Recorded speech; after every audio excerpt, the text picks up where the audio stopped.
Good morning. Thank you for braving the cold and the wind this morning, and we are so honored to have all of you here in attendance.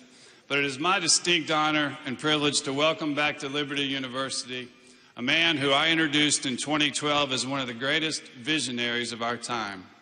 Over the last few years, my wife and I have remained in close contact with Donald Trump and with his special counsel who accompanied him here in 2012.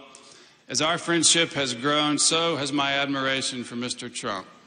Whenever we were in New York, we were asked to drop by and say hello at the Trump Tower on Fifth Avenue.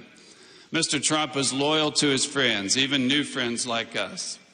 As you know, Liberty University does not support or oppose candidates for public office, and Mr. Trump's appearance here should not be interpreted by any as an endorsement by Liberty, but we have invited all the other candidates for president from both the Democrat and Republican parties.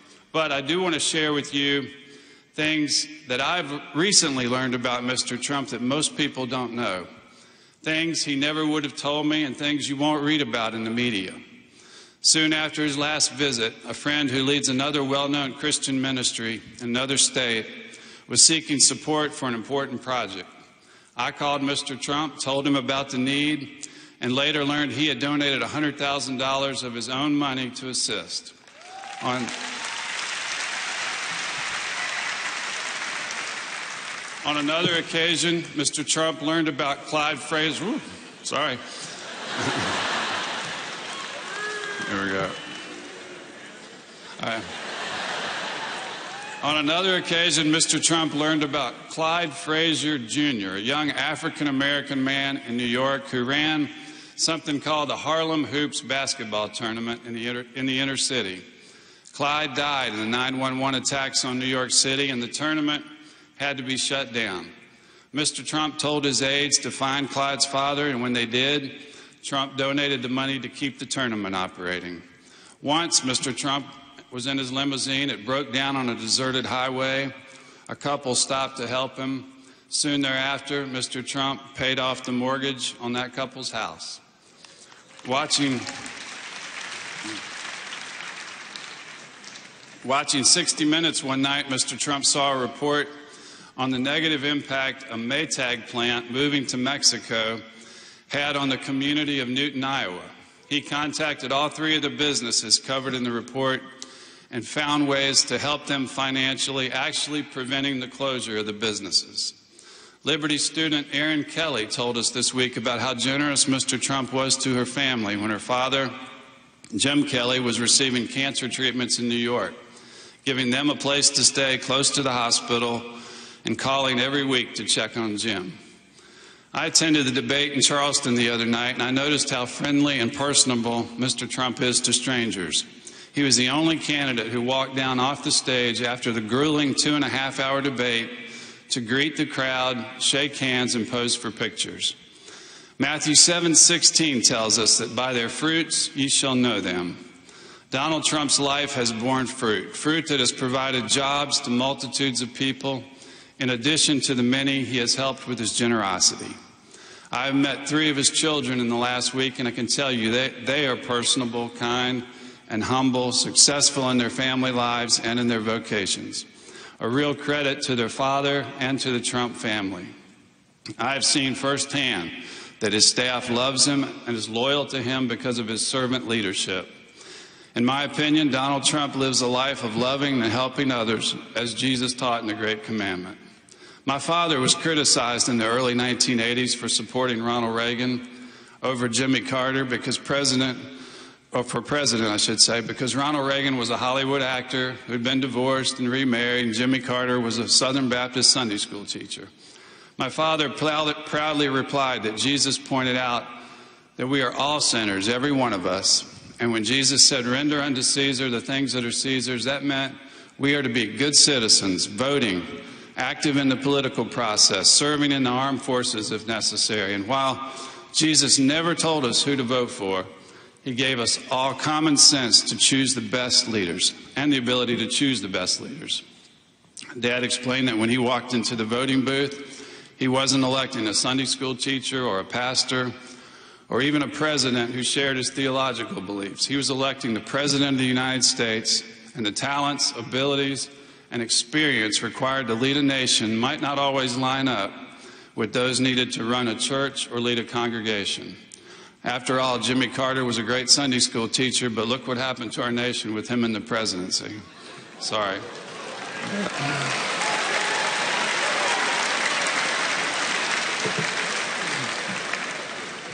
I said on Sean Hannity's show in December that I see a lot of parallels between my father and Donald Trump.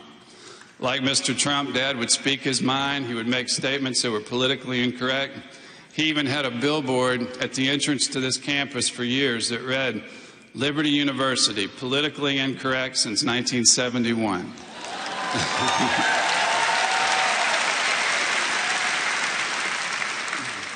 His polarizing statements made people who didn't know him think he was tough and mean, but he was anything but. People who knew him personally attested to the fact that he loved people. He never could keep any money in his pocket because he gave it all away to those in need. And he gave away so many scholarships, he nearly bankrupted this school. That's a fact. He regularly gave students and staff members who got in trouble the second, third, and fourth chances, even when they didn't deserve it. And he loved his enemies. When he had heart problems in 2005, 2 years before he died, he received letters wishing him well from only 3 prominent national figures: Senator Ted Kennedy, Reverend Jesse Jackson, and Porn King and Hustler magazine publisher Larry Flint. They were his political enemies, but he had shown them love over the years, and they had become warm personal friends. I've come to see many of these same qualities in Donald Trump. He honors his fiduciary responsibilities to his corporations. He makes tough decisions to ensure his business's success. He speaks the truth publicly, even if it is uncomfortable for people to hear, yet he treats his friends, his employees, and those in need with the greatest respect, loyalty, and generosity. Dr. Bernice King, the daughter of Reverend Martin Luther King Jr., spoke in this convocation a few years ago. She told me of how her father was loving and generous in his personal relationships with others, but he spoke the truth no matter how unpopular it was. That boldness cost him his life. Dr. King was in good company. Jesus himself also healed the sick, cared for the poor, the widows, and the orphans, was accused of being a friend of publicans and sinners because he often hung out with those who were down and out, the wrong crowd, so to speak. And he also made public statements that were so radical and unpopular that the religious and political establishment of his day crucified him. Becky has often commented to me that it is inconceivable to her how or why anyone would run for national office in the current political climate. The loss of privacy, the security risks, the scrutiny, the lies and vicious criticism that candidates and their families face in a national campaign is brutal and requires enormous sacrifice. In Donald Trump's case, he has even more to lose. He could have opted to sit back and enjoy his unparalleled business successes. Instead, he sacrificed not only his privacy and popularity as a TV personality, but he chose to risk his business enterprises as well. All because he loves this country and because he desires more than anything to make America great again.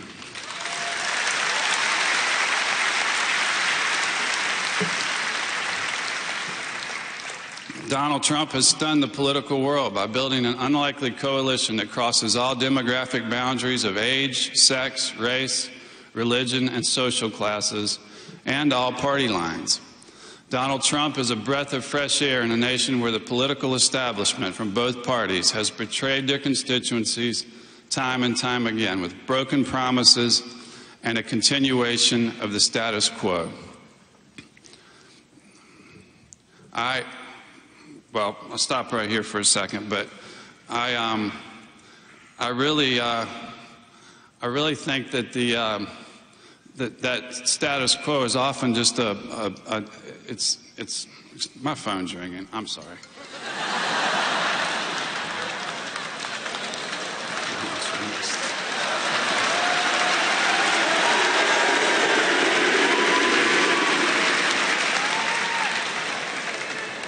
All right. That's so aggravating. Donald Trump shuns the censorship that is rooted in political correctness and speaks the plain common sense truth that so many have been longing to hear. The mainstream press expected this to end his candidacy early on, but it did just the opposite. He has soared in the polls and for many months has been the front runner in the GOP field. You know, Liberty is unique as an institution because unlike most nonprofit universities, we try to operate like a business, emphasizing efficiency, treating students like customers. As general counsel here, in my younger years, I spent many days negotiating with creditors and spent many weekends begging and borrowing from donors and lenders to cover the paychecks that had already been issued on the Friday before. But applying common sense business principles with an entrepreneurial spirit finally brought success. In just the last 5 years, Liberty has gained the respect of Wall Street, exceeding $2 billion in assets, and became one of only about 70 universities nationally rated AA or AAA by both Standard & Poor's and Moody's. The Chronicle of Higher Education in February of last year said that Liberty's business model just might be the future of higher education in this country.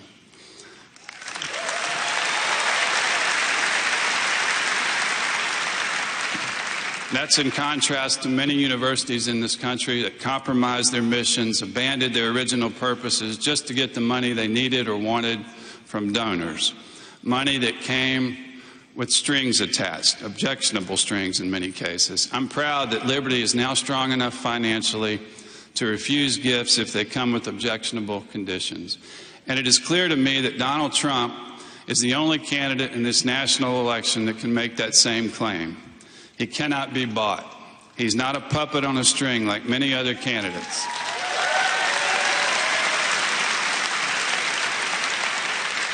He's not a puppet on a string like many other candidates who have wealthy donors as their puppet masters. And that is a key reason why so many new voters are attracted to him.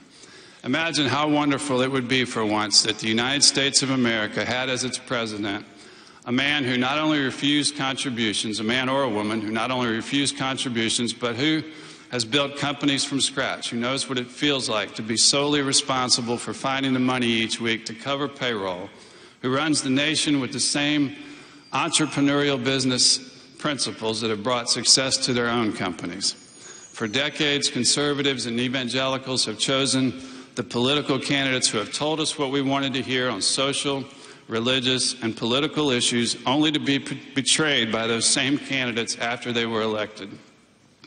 Our local congressman, Robert Hurt, is here today with his two sons. Congressman Hurt, would you please stand?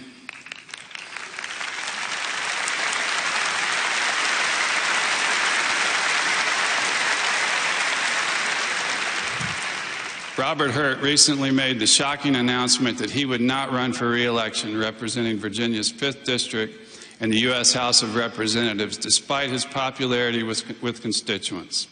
He told the Washington Post, "When I think back on my first run for public office, I never envisioned making this a career. I ran because I believed then, as I do now, that every citizen should contribute in his or her own way to ensure a vibrant, representative democracy. But I also believe then, as I do now, that it is not our elected leaders who make our country great. It is rather the private citizen and the private economy that make this country great." You know, our founding fathers envisioned a nation governed by citizen legislators. And I believe that the polls are indicating to us now that the American public is finally ready to elect a candidate who is not a career politician, but rather who has succeeded in real life. Please welcome back to Liberty University, Mr. Donald Trump.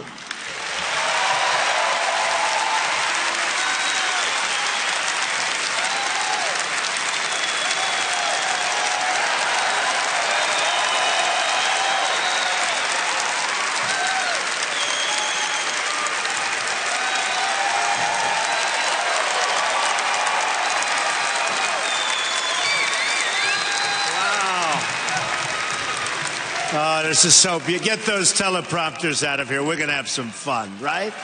Get those teleprompters. We have a president, you know, our president, and I'm not talking about this president, I'm talking about that president, We don't like those teleprompters.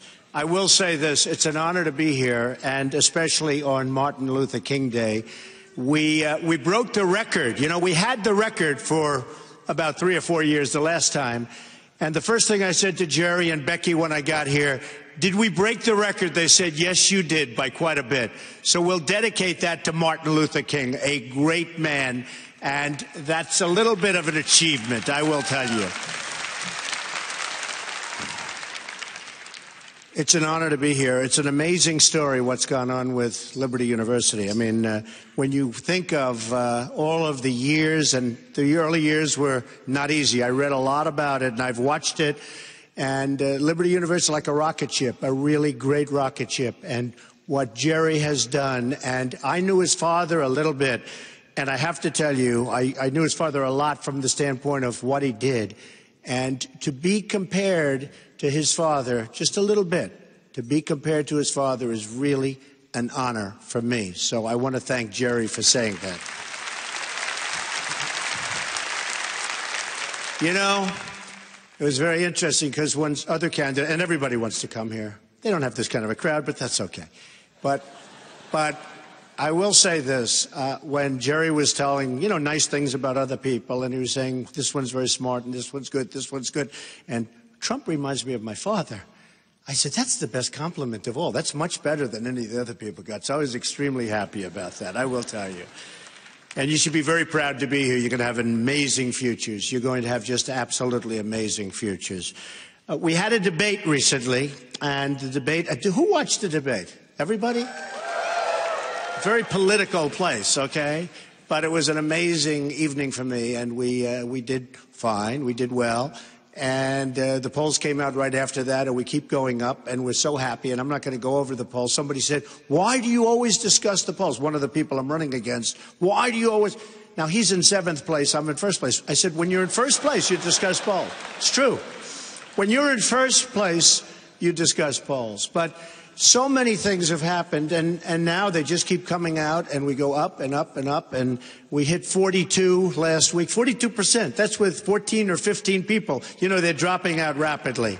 They're dropping out. When you have 42%, at least you know you're not totally wasting your time today, right? 42% is good. I think I'd take 42% if we had 3 people, not 14. But it has been an experience, and NBC Wall Street Journal just came out. 33%, and CBS and Owen, let's see, 41%, CBS 35%, Gravis 44%. We're really doing good. So I'm not going to bother you. I will tell you, in South Carolina, we're at 35%, way above anybody else. And in Iowa, CNN was, we're 33 to 20. So we're way up, and actually some other polls. Actually, the closest is Iowa, and I love Iowa. And I'm going there right after this, going up to New Hampshire. I'm going to Iowa because I want to win Iowa. Everyone says, don't say that. Don't say you're going to win. Just say you're going to do well. That's the closest. But I can't do that. You know, the safe way is to say, oh, I think I'm going to do well. I want to win Iowa. Let's see. We've done great. We've done great with the evangelicals. The evangelicals have been amazing. The Tea Party has been amazing, and we're doing really well there. So we'll see what happens, but we're going to give it our best, and I think we could really surprise a lot of people by winning Iowa, and then we're just going to clean the table. We're going to go through New Hampshire, through South Carolina, where we were this weekend. It was amazing. We're going to go right through the whole group, and I think we can do really something special. And we're going to protect Christianity. And I can say that. I don't have to be politically correct. We're going to protect it. You know? And I asked Jerry and I asked some of the folks, because I hear this is a major theme right here, but 2 Corinthians, right? 2 Corinthians 3:17. That's the whole ball game.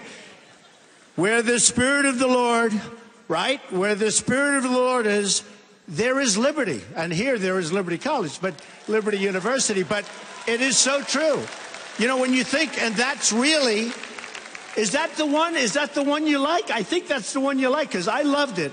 And it's so representative of what's taken place. But we are going to protect Christianity. And if you look what's going on throughout the world, you look at Syria, where if you're Christian, they're chopping off heads. You look at the different places, and Christianity, it's under siege. I'm a Protestant. I'm very proud of it. Presbyterian, to be exact. But I'm very proud of it. Very, very proud of it. And we've got to protect, because bad things are happening. Very bad things are happening. And we don't, I don't know what it is, we don't band together. Maybe other religions, frankly, they're banding together and they're using it. Here we have, if you look at this country, it's got to be 70%, 75%, some people say even more, the power we have. Somehow we have to unify.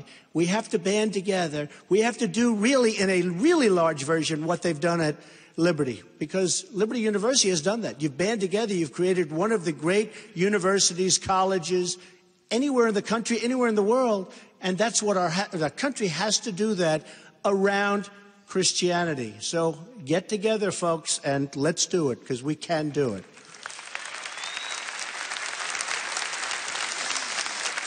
No matter where I go, we're having tremendous crowds, and we're setting records everywhere. We went to Dallas, and the Mavericks Arena packed, 20,000 people.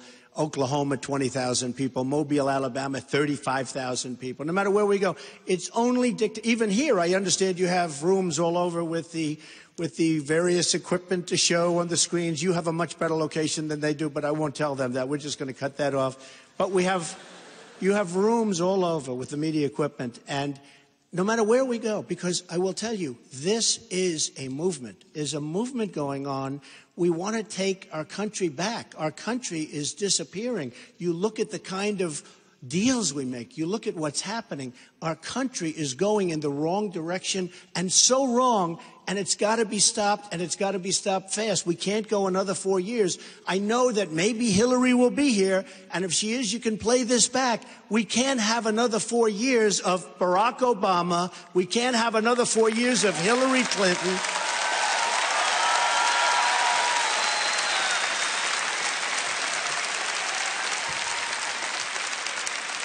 We just can't do it. I watched that debate last night with the three of them. I mean, one of them's in there. What's he doing? He keeps mentioning my name. He was the mayor of Baltimore. That was his big claim to fame. Then he became governor because they thought he did a good job. It turned out he did a horrible job. But he's in there constantly mentioning my name. Every Donald Trump, Donald Trump. I said, why does he have to talk about me? You know, look at the job this guy's done. And then the other two, you know, you have a socialist who was here, actually. But you have a socialist, and you have, and I was going to say you have a socialist, could be worse than that, okay? Could be much worse than that. And you have Hillary. And just, if anybody watched that debate last night, what it means is tremendously high taxes. Things are not going to happen with the military. We need to build our military so big, so strong, so powerful that nobody is going to mess with us. We have to do it. You know, General Orellana left recently, and he said our military is the least prepared that it's been in generations. The least prepared. We need it more now than we've ever needed it. And I'm in the real estate business. I'm always getting listings. I get listings of different things, bases, an army base, a naval base. Everything's for sale. If it's military, it's for sale. And we can't have that. We're going to build it big. We're going to build it strong. Hopefully, we're never going to have to use it. You know, we're going to make it so strong nobody's going to want to mess. That's really what we have to do. And in the end, that's cheaper than this nonsense we're doing right now when nobody respects us. They're laughing at us. We don't know what we're doing. We can't beat ISIS. And I see it on television. These generals, they get up and they talk on television. They're being interviewed. I don't want generals to be interviewed. One of the generals just recently, well, what do you think of the ISIS threat? And, oh, they're very tough. Well, can we beat them? Well, it's going to take a long time. I don't want that kind of a general. I want a general where we knock the hell out of them fast.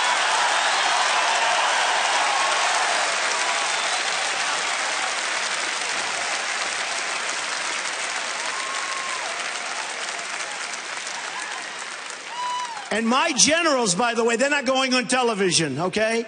So the enemy can learn all about it. Oh, well, then we attack. How about President Obama recently? We're sending 50 people over there, our finest. What does he have to say that for?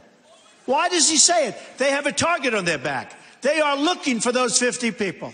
They're looking for those 50 people right now, more than any other people. What does he have to say it? Why can't he just do it and not talk about it, right? Why can't he do it and not talk about it? When the war in Iraq started, I was very opposed to it, I have to tell you. And I came out, and it was very strong that I was opposed to it. Now I get, I used to take a little heat on that, but now I get a lot of credit for it. But in 2003, 2004, I said, if you do that, you're going to destabilize the Middle East. It's going to be a disaster. One or the other, whoever we're going to knock out, because we can knock them out pretty easily, is going to take over. The one that's not knocked out is going to take over. So we knock out Iraq. Iran is taking over the Middle East. We have totally destabilized the Middle East. And I said this in 2004. We have totally destabilized the Middle East. It's a disaster. And you look at this new Iran deal, which took forever to get done. You look at how bad it is and how one-sided it is. You look at how one-sided this deal is. And yesterday I heard we're getting our hostages back. Some people call them prisoners. Some people call them hostages. I don't care. So we're getting them back. And then I heard, well, wait a minute, we're paying a big price. They're getting 7 back. We're getting actually 4. They say 5, but the other one they can't find, he's in Iran. I tell you what, that's another thing we're going to be looking into. And we're getting 4 back. They're getting 7. They're getting 14 off of the Interpol watch list. These are real bad customers. They're getting all sorts of advantages, including free market oil. They're getting unbelievable advantages. They're going to be an immensely wealthy country and a wealthy terror country, and they're getting $150 billion. So when our sailors were captured last week, I said that's one of the saddest things that I've seen, when those young people were on their hands and knees in a begging position with their hands up and thugs behind them with guns. And then we talk like it's okay. It's not okay. It's lack of respect. We can't let that happen to this country. It's lack of respect. And we're not going to let it happen to this country. We're going to be strong. We're going to be vigilant. We're going to have powerful borders and strong borders. And look what just happened this morning. I don't know, for any of you that have been seeing the news or reading the news, 3 people have just been kidnapped in Iraq.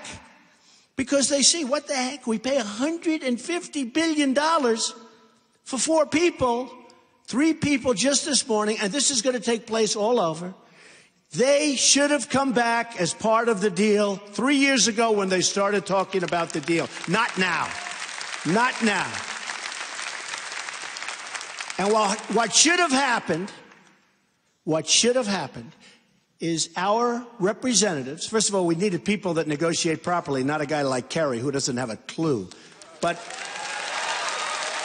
And we will have those people. I know those people. We will have those people.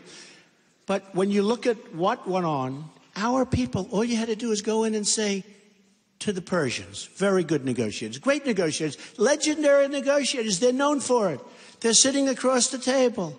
Fellas, and in this case it is all fellas, I hate to tell you to the women, they're behind the fact. They're a little behind the fact. They haven't figured out that women maybe in certain ways are much better than men, but I don't want to say that because I'll get myself in trouble with men. But they haven't figured this out yet, but that's okay. You say, fellas, we want our prisoners back. Got to have them back. Doesn't help you, helps us. We'll make a better deal. The United States, the people, they want them back. They're talking about them. We want our prisoners back. Got to give them back. They'll say no. And we'll say, that's okay. Don't worry about it. Bye-bye. Get up. Leave the room. Now you double up the sanctions. Within 48 hours, they will call and they'll say, we want our prisoners back. And here's your prisoners. And now you go in a second time. You don't mention this. You say, listen, the other thing I had to tell you, but I didn't want to tell you before we got our prisoners back. We're not going to give you any money. No money. We don't have it. We're a debtor nation. We owe $19 trillion. We're not going to give you any money. And you want to be nice. You don't want to put it in their face. Just say, look, we're a poor nation. We've been mismanaged. We've been misrun. We don't know what the hell we're doing. Right? Is that true or what?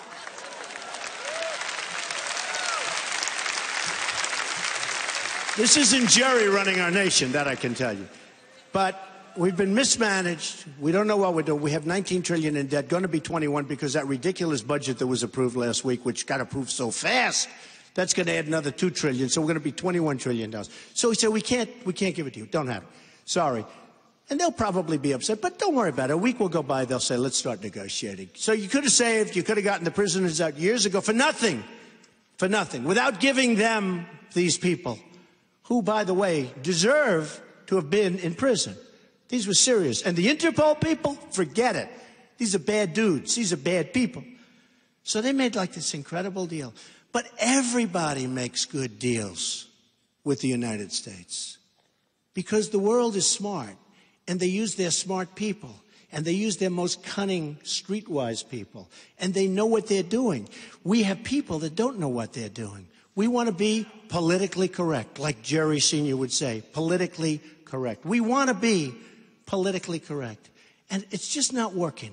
And I think one of the reasons that people are showing up for me, and the poll numbers are all showing up for me, it's not that I can't be. I went to a great school, Ivy League school, all of that stuff, did well, smart guy. I even had an uncle. You know, if you believe in genes, some do, some don't. But I had an uncle who was a professor at MIT for decades, a brilliant guy, Dr. John Trump. We can all be politically correct. It takes too much time. It takes too much time. And a lot of it's just wrong. I'll give you an example. You go into a department store now, right? When was the last time you saw Merry Christmas? You don't see it anymore. They want to be politically correct. If I'm president, you're going to see Merry Christmas in department stores, believe me. Believe me.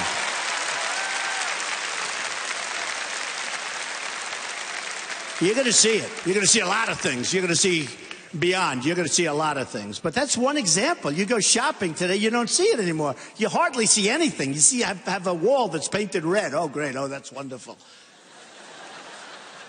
We're going to be saying Merry Christmas again. And we're going to be saying Happy Holiday for the... And I have friends that aren't Christian. They like to say Merry Christmas. They love it. Everybody loves it. But we've taken it out of the vocabulary. It's not going to happen, okay? Thank you. I love you, too. Thank you. That was very nice. That was very nice. That was very warm, actually. Sometimes you never know who's shouting. You never know. It's somebody... You know, it's sort of interesting. When I go to the rallies, we had one the other day, about 16,000, 17,000 people. The arena was packed. And I'd go home and I'd say to my wife, darling, how did you like the speech? Oh, it was good. How many people were there? I said, what do you mean? You didn't see it? No. And I say it all the time. They focus on my face. They never, ever, ever show the crowds. So she'll say, how many? Now, it sounds like a roar, because, you know, when you have a lot of people like this, it sounds like a roar. But she'd say, how many people were there, darling? I'd say, the place was packed. It had to have 15, 18,000 people. In one case, we had 15, and we sent away 7 because they couldn't get into the arena. I said, you didn't see that? No. They focus on your face. They never show. But the thing I love about the protesters, and I thought the cameras were like in a fixed position. They don't move, right? You know, what do I know about this stuff? So I figured they were fixed. You can't move. Except every time there was a protester screaming about something, those cameras could be like a pretzel. They'd turn around, and I never saw anything like it. And I love the protesters. We don't have many, honestly, but I love the protesters because if there's a protester up in that corner, the cameras would go up there and people would say, they wouldn't talk about the protesters. They'd say, boy, that place was packed. I said, that's right, because it's a movement. It's packed. But you wouldn't see. Because the press, and I have to say this, is very, very dishonest. Now, not all of it, but most of it. Very dishonest. Very, very dishonest. And I've never seen anything like that. I've seen financial press, and they play games, but, you know, the numbers are numbers.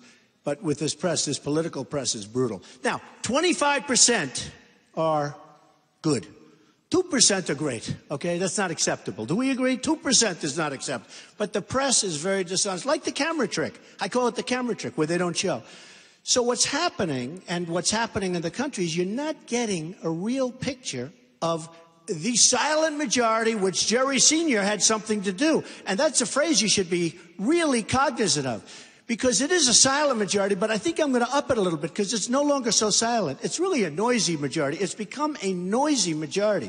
People want to see greatness for our country. They want to see things happen. They want to see things happen, and they're not seeing it. These politicians are all talk. They're no action. They don't get it done. When I say we're going to build a wall, they all say, wall? What are you talking about? You can't build a wall. Of course you can build it. Simple. China. China. Think of it. China. 2,000 years ago, China built the Great Wall of China. This is a serious wall. And they didn't have Caterpillar tractors. Or, as we say, komatsus, because so many are coming out of Japan. We have to stop that now, by the way. But they didn't have the equipment. And they built a wall. Think of this. 13,000 miles long. And this is a serious wall, okay? This wall is wide. This is like this, and this is a serious wall. So then we hear, you can't build a wall. I say, not only can I build it, and the guys that I'm talking to on the stage are saying, you can't build a wall, can you? Because they don't know anything. They don't know how to fix the infrastructure of it. Our bridges are crumbling. Our roads are crumbling. We spent $5 trillion in the Middle East, and our country's going to hell. We got to bring it back. We got to knock the hell out of ISIS. By the way, so I didn't want to go into Iraq, but I didn't want to get out the way we got out. Because what happened, and I was always saying, I've said this for years. I might have said this the last time I was here, years ago. Take the oil. Take the oil.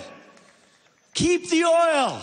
You know, in the old days, to the victor belong the spoils. To us, we go in and fight.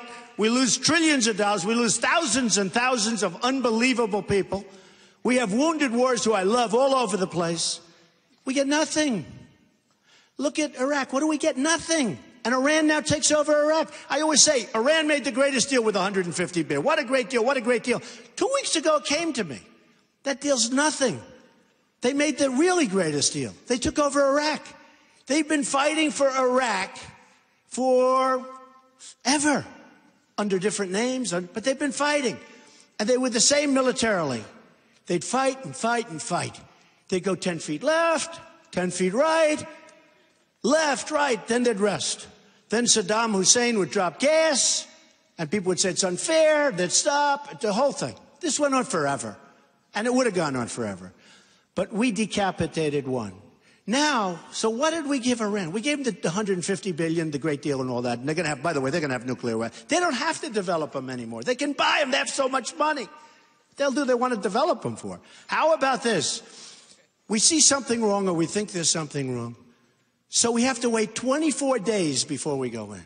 But before the 24 days start, there's a whole procedure. So who knows how long it could be? It could be 6 months. So something's going on. But the other one is even better because in certain locations, it's called self-inspection. They have the right to self-inspect. So we call up and we say, listen, we hear you're building nuclear weapons over here. We want to go in. Oh, no, you don't have the right. But we'll self-inspect. We'll go and call up the next. No, nothing's happening over there. Oh, thank you very much. I appreciate it. Now we feel much better.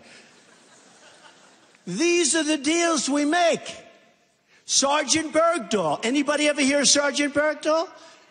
We get Sergeant Bergdahl, a dirty, rotten traitor. 6 people died going after him. 6 people died going after Sergeant Bergdahl. We get Bergdahl. They get 5 of the great killers that they've wanted for the last 9 years. So we get Bergdahl, a traitor, and we knew he was a traitor before the deal because they had a general and a colonel talking to the people that he was with. So we knew he was a traitor. Who would make deals like this? Who does it? Obama. Stand up. I like that. Boy, that was very good. That was good timing. Thank you. I love it. He's right. And I didn't want to say it because it's a little bit rough, but if he says it, that's okay. Now Obama is a disaster. And take a look at our trade deals. These are deals that are the worst. We're going to lose $500 billion trade deficits with China. With Japan, $100 billion. We're talking about a year. How do you have a country? And then they say, well, Trump doesn't believe in free trade. No, I want free trade, but I want it to be like, at least we break even, right? We do something. But how do you lose the kind of numbers? And remember, they don't play by the rules. And I love China, by the way. I deal tremendously with China. I own a big chunk of the Bank of America building in San Francisco through China. I have apartments all over, condos, through China. So much through China. I do great business with China. They're fantastic. They're unbelievable. In fact, my daughter's here. Where's Ivanka? Where's Ivanka? Stand up, Ivanka. Anybody ever hear of Ivanka?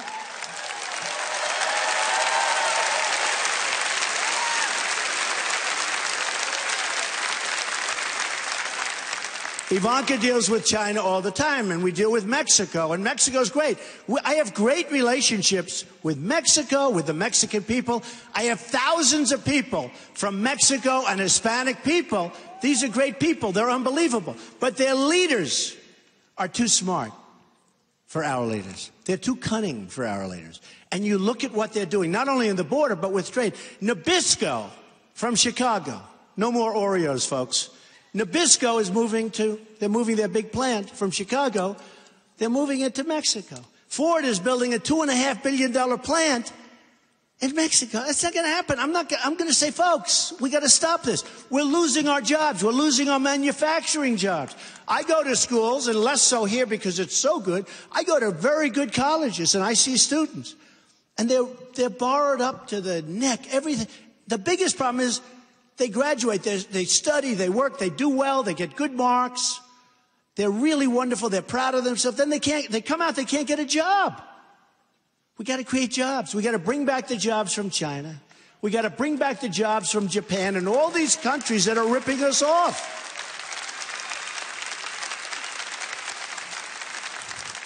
And we're going to do that. And we're going to do that. And just like I say, okay, so I say, who's going to build the wall, folks? You tell me. Who's going to build the wall? Mexico. Everybody knows. I say that. Again, they say, oh, you can't build a wall. So easy. You have no idea. And the reason it's easy, and it is, for me, I just built a 92-story building. I mean, when you build buildings, building a wall, it's called like, give me some prefab plank. And I got to make it, but I have to make it look beautiful. Why? Because someday they'll name the wall Trump Wall, and I got to have it. And by the way, we want people to come in, but we want people to come into our country legally. They'll go through a process. They'll go through a process.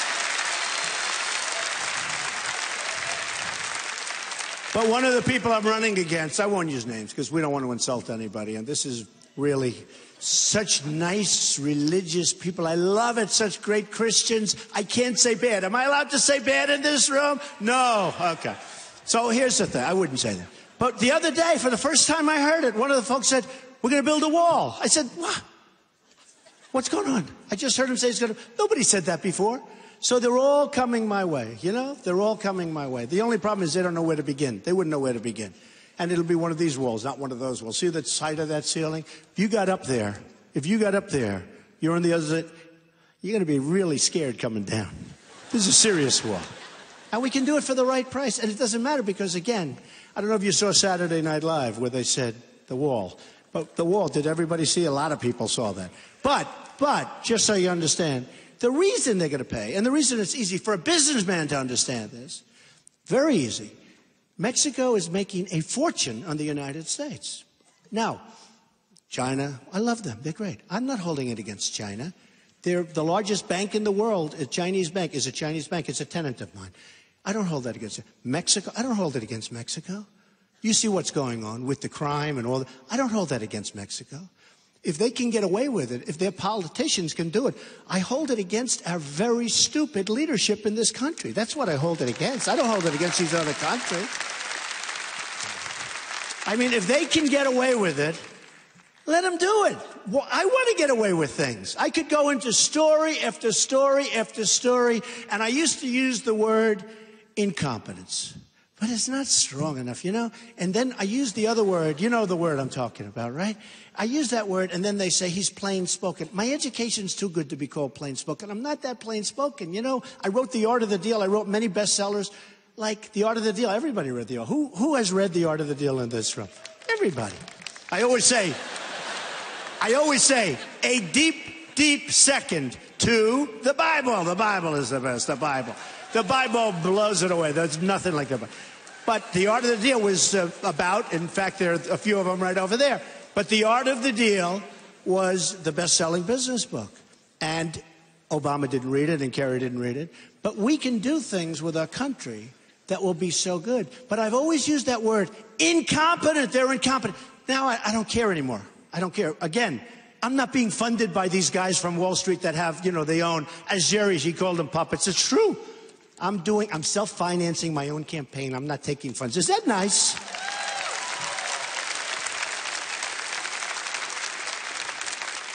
So we can do what's good for the country. In other words, we are going to do what's good for the country.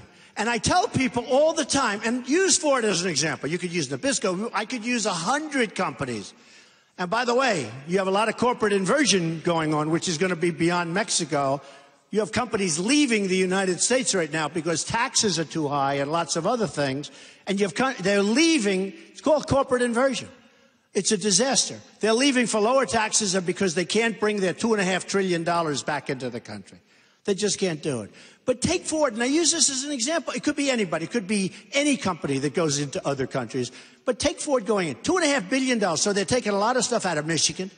They're taking they're closing other things, and they're going to build this massive thing. Who ever heard of $2.5 billion for a one-story building? You know how big that is? So they're going to make cars, trucks, and parts. So I don't care about Ford. In fact, the president of Ford wrote me a very nice letter trying to explain, that it was a good thing. I said, it's not a good thing, but that's okay.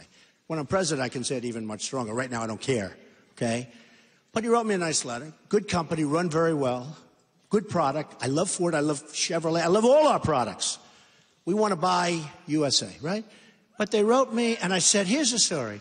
If, let's say, a stiff like Jeb Bush is president, okay? Let's say he's actually, let's say Jeb Bush is president, okay? Low energy person, but that's okay. Let's say Jeb becomes president. Look, Jeb is president. Now, they'll go to him. He has $128 million that he got from donors, special interests, everybody, lobbyists. So Ford will hire one of the lobbyists. Look, I know this game better than anybody. I've been playing this game for a long time, folks, on the other side. I changed sides. I was total establishment. Now I'm like the worst thing that ever happened to the establishment because I understand the game. So now they go to, let's say, Jeb. They say, Mr. President, this is a very bad thing. Well, I agree it's bad. I agree it's bad. We have to do this. We can't allow this to happen. And then he's going to get a call from his lobbyist or his special interest. Mr. President, they gave you $5 million. You can't not make this deal. Well, did they? Another one's going to call. Mr. President, they gave you $2 million. You got to take care of Ford. All right, I'll do it. Okay. That's the end. We lose the jobs. We lose all the different things. With me, they're going to call. And by the way, Hillary, just as bad, even worse. Hillary, they'll call. They're going to call Hillary. And they're going to say, Madam President. By the way, I want to see a woman president soon, but not her. She's a disaster. She's a disaster. She's a disaster. I mean, just think of the corruption and the scandal. We don't want to go through it. You just don't want to go through it. We want to see winning. We want to see win, win, win. I always joke. I say, we want to see win, win, win, constant winning. And you'll say, if I'm president, and you say, please, Mr. President, we're winning too much. We can't stand it anymore. Can't we have a loss? And I'll say, no, we're going to keep winning, winning, winning, because we're going to make America great again. And you'll say, okay, Mr. President, okay. But they'll call Hillary with Ford, right? They'll call Hillary. And they'll say, and she'll do the same thing because her donors gave her a lot of money. And they need the money for the next election. By the way, the only time the politicians really sort of work right is when they're sort of like retiring. Like the gentleman over there, the congressman. Now, he's a young guy. He retired of his own volition because he knows what's going on in Washington, which I have great respect for. But some of them retire, then they get a little bit tougher. But with Ford, you take a look. Now, they call them, Ford moves in. They call Trump. Okay, now it's President Trump. Okay, President Trump. So, so they call President Trump. And they say, Mr. President, I mean, you have to do this. Ford has been great and wonderful. Say, what are they building in Mexico for? What do we want them building in Mexico? They're going to build, remember this, cars, trucks, and parts. They're going to sell them across the border, no tax. So you say, we're all smart people. How does that help us? We close plants and we open new plants in Mexico and they sell and there's no tax. So they're going to say, no, no, no, we're going forward. I'll say, here's the story. If you go forward, that's fine. But for every car, truck, and whatever else you're building, You are going to pay a 35% tax every time it crosses the border. We have to, or we're not going to have a country left. Everyone's ripping us. Everyone's ripping us. Now, I don't want to do that because I'm a free trader. I want free trade. But we got to be sort of like smart here, folks, because we've lost 7, 8, and some people say 10 million jobs. We've lost 50,000 manufacturing plants. We're getting killed. And the quality of our jobs is terrible. You saw that in the last report. They have this phony number, 5.2%. Everybody that quits looking for a job is considered statistically a person that has a job. It's a phony number. You're probably real numbers like 22, 23%. In fact, if you look at crowds like this, at crowds wherever I go, if we were really at 5%, 5.2%, nobody would be there. Although they might be there because the military is so badly run with this president. I mean, probably there for other reasons. But basically, you wouldn't have the kind of crowds and the kind of poll numbers that we have. So I'll tell Ford the following. Say, look, got to move your plant back. They'll call me. I'll have a few people call me. It doesn't matter because they didn't give me any money. They don't own me. Jerry was right. They don't own me. Self-funding. They don't own me. I'll say, look, Mr. President of Ford, I'm sorry. You got to build over there. Otherwise, we're charging you tax. He's going to say, no, Mr. President, it's terrible. I said, do me a favor. Think about it overnight. Call me back. He'll call me back the next day. I guarantee you 100% he will say, Mr. President, we have decided to build our plant in the United States. Okay, that's what has to happen. Has to happen. It has to happen. And again, free trade is good, but we have to be smart about it, or we're not going to have a country left. So when this started, and I call it a journey, on June 16th, the escalator. Has everyone seen the famous escalator coming down? I was coming down to reporters. It looked like the Academy Awards. I've never seen so many cameras in my life. And I sort of, Jerry said something that's true. He said it's very hard for somebody to run for president. Very hard for somebody that's very successful. I've heard this all my life, to go into politics, especially if you're going to run for president, because you're really exposing so much. I mean, you're doing deals and deals and deals, and plus you don't do this. Who would have known I was going to do? I like the debates. I love doing debating. But I never debated before. The politicians do all the time. They're all talk, no action. That's all they do is debate, but they don't get anything done. And then on top of it, most of them they're not even good debaters, which is sort of amazing. You'd think at least they could debate properly, right? It's amazing. Some of the things that they say is really just incredible. But we're coming down the escalator, and I said to my wife, okay, we have to do it. I've just seen so many stupid things. I said, we have to do it. We've got to go, and we've got to do it. And she said, if you want to do it, I'm with you 100%. She's been so supportive. And I got on, thank you, I got on the escalator, and we're going down. I'm waving. And I'm saying, wow. And I went up and I started talking about illegal immigration. And boy, did I take it. For 2 weeks, Rush Limbaugh said the most incoming he's ever seen a human being take. But I didn't give up, because you can never give up. One of the things I do when I speak about success, and a lot of people ask me to speak about success, where it's just great. I love speaking about it because I can help people. One of the things I see, you gotta love what you do, but you can never, this applies to so many young, incredible people in this room, you can never, ever give up. You can never give up. If you give up, you're not going to make it. I've seen people over the years. I went to Wharton, and I know people that were phenomenal students, brilliant, but they didn't have that drive. They didn't have that stick-to-itiveness. And they didn't make it like other guys that were not as good and not as smart, but they had tremendous drive. And those are the people that are running the country now. So you've really got to never, ever quit or give up. So I said, so important for room. I figured I'd get out of politics for at least 2 sentences, right? But it's so true. Just don't quit. And for you, always go into a field that you love. You got to love it. You got to love it. If you don't love it, you're not going to be successful. Even if people say, oh, you shouldn't, you got to love it. If you don't love what you do, you're never going to be successful. Oh, that's beautiful. Wow. I make you proud to be an American. Stand up. And did I ever meet you before? No. That's very nice. Thank you, man. Thank you. But we mean that. We mean it. That's very nice. So I took a lot of incoming, as Rush said, who's a great guy, tremendous incoming, and I stuck, and I even doubled down. And then all of a sudden you had tremendous stats coming out, which were terrible, but tremendous numbers. And you saw the kind of crime, and you saw Kate in San Francisco, and you saw others, Jamil in Los Angeles, a woman, 65-year-old veteran, who was raped, sodomized, and killed by an illegal immigrant. And you saw the kind of horror that was going on, not only in terms of the border, not only in terms of coming in, not only in terms of drugs that are pouring across, drugs which are going to ruin the fabric of our country are pouring across the border, but also just in terms of the volume, the sheer volume. And then people started saying, you know, Trump is right. And I will say this. If I didn't talk about illegal immigration at my opening remarks, I don't even think you'd be talking about it today. And it's one of the most important things that anybody's talking about. One of the most important things.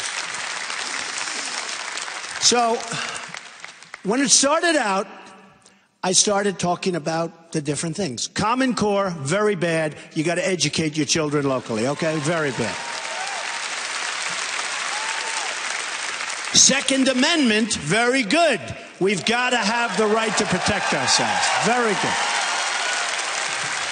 I mean, we have people, you know, the whole gun situation's under siege. Now they're talking about we want to give less bullets, we want to take bullets away, I mean, they are talking about you can't let it happen. By the way, in Paris, which has probably the toughest gun laws in the world, and France, had bullets been going the other way, you wouldn't have had 130 people killed and plenty more to follow who are so badly injured. In California, recently, 2 weeks ago, where you had the 14 people killed and others to follow because of the tremendous injuries, but where you had the 14 by these two radicalized people, where the people that were killed gave them wedding parties. They held wedding parties. They knew them. They were friends. They went in and they killed 14 people. If we had somebody, a couple of guys like him, or definitely him with a white hat on, with a gun strapped in here, and the bullets could go the other way, you wouldn't have had the same, you'd had problems. You wouldn't have had it to the same extent at all. We need the Second Amendment. Don't let anybody take it away. If I get elected, it's totally protected. Totally protected.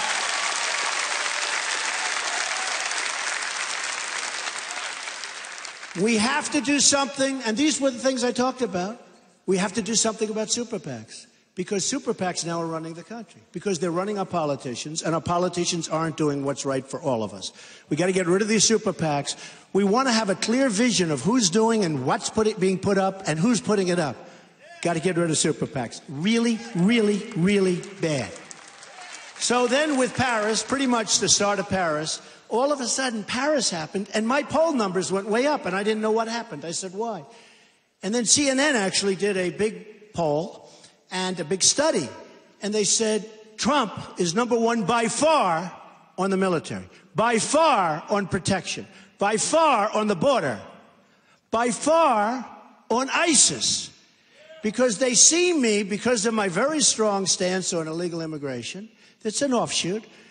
I won't let the Syrians that we have no idea who they are. They want to come into our country. They may be ISIS. It may be the great Trojan horse of all time. Who knows? We cannot take a chance. I want to build a safe zone someplace in Syria. What's happening in Germany is a disaster.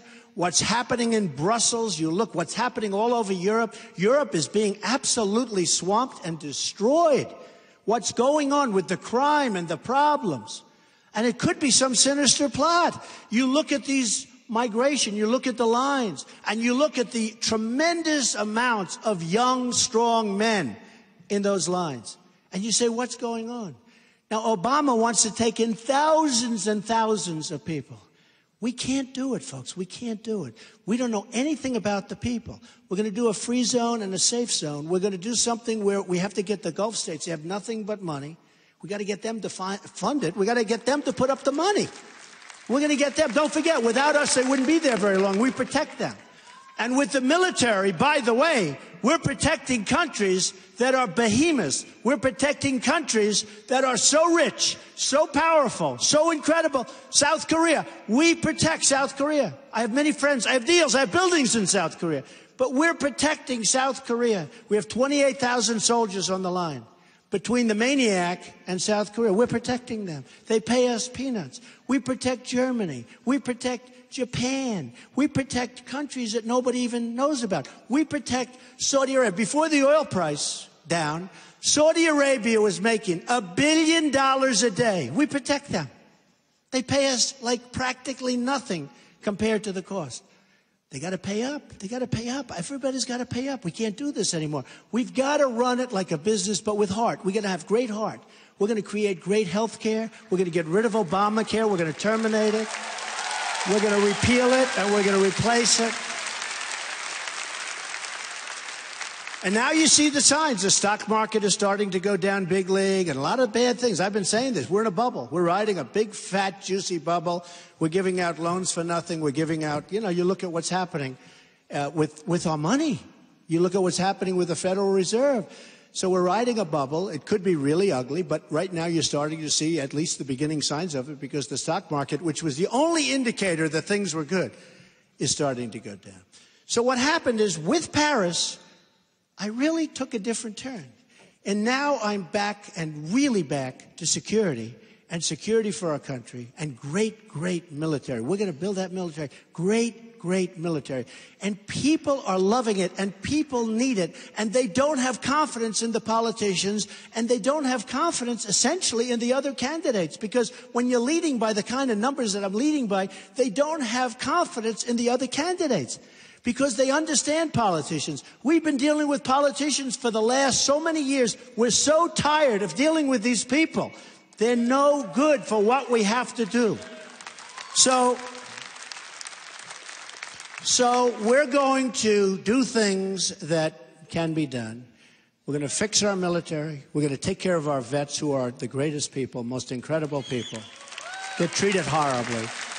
I mean, our vets are treated worse than illegal immigrants in many cases. You see what's going on. Our vets are not being treated properly. We're spending tremendous amounts of money. The corruption in the VA administration, the Veterans Administration, is beyond belief. We're going to fix the situation so our vets are taken care of the way they should be taken care of.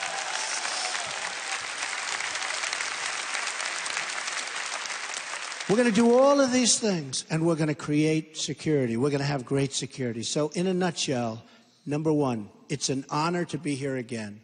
It's an honor in terms of Martin Luther King to have broken the record. We're dedicating the record to the late, great Martin Luther King, okay? But it's an honor. And very simply, and I didn't used to say this. 2-3 weeks ago, I wouldn't say it, but I think I can say it now, because I've seen so many people. We have such amazing people in this country. Smart, sharp, energetic. They're amazing. I was saying, make America great again. I actually think we can say now, and I really believe this, we're going to get things coming. We're going to get Apple to start building their damn computers and things in this country instead of in other countries. And I honestly think I can say, and I've said it for the last 2 weeks, and I mean it 100%, or I wouldn't say it, we're going to make America great again, greater than ever before. And we can do that. And we're going to win, and we're going to win a lot. I want to thank you. I want to thank Jerry and Becky and everybody. We love you all. You're a special school, a special university, and amazing people. Thank you, everybody. Thank you. Thank you, everybody. Thank you.